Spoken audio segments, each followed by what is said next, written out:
Ladies and gentlemen, welcome back. This is Cleme Karuga. Watch this video, like and subscribe, and also react.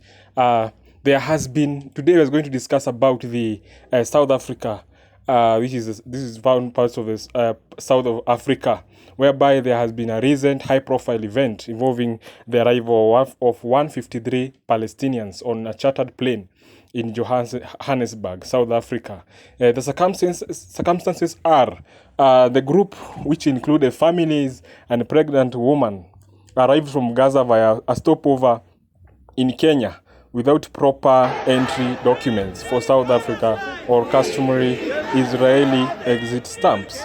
South Africa border police initially held them on the plane for about 12 hours. The South African government realized that the people who are coming from Gaza is that they did not have the proper documents for entry. So President Cyril Ramaphosa ordered an investigation by intelligence services into who was behind the chartered flight, stating that it appeared the Palestinians were being flushed out of Gaza. Foreign Minister Ronald Lamola said the flights were suspicious and suggested they represented a broader agenda to remove Palestinians from Palestine. Though the flights were reportedly arranged by a group called Al-Majid Europe, which some South Africa activists and the Palestinian embassy alleged has ties to Israel and is exploiting the humanitarian crisis for a fee. This means that Palestinians reportedly paid between $1,500 and $5,000.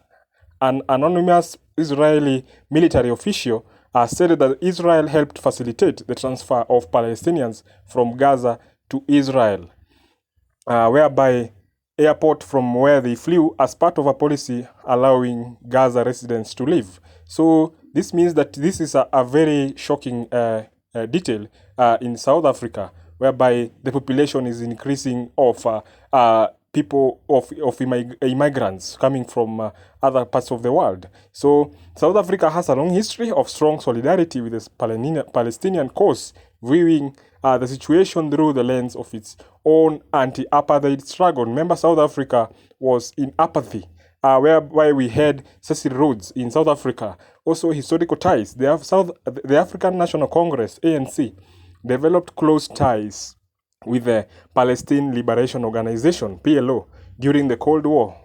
We also have the recent flights are being viewed by South African officials and activists as a potential component of a wider effort to encourage or facilitate the mass immigration of Palestinians from Gaza, a move they link to historical patterns of displacement. Yesterday we had a plane of 160, we're carrying 160 Palestinians landing at OR Tambo.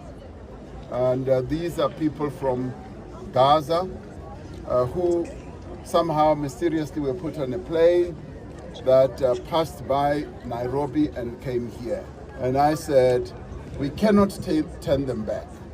Even though they do not have the necessary documents and papers, these are people from a strife-torn, a war-torn country.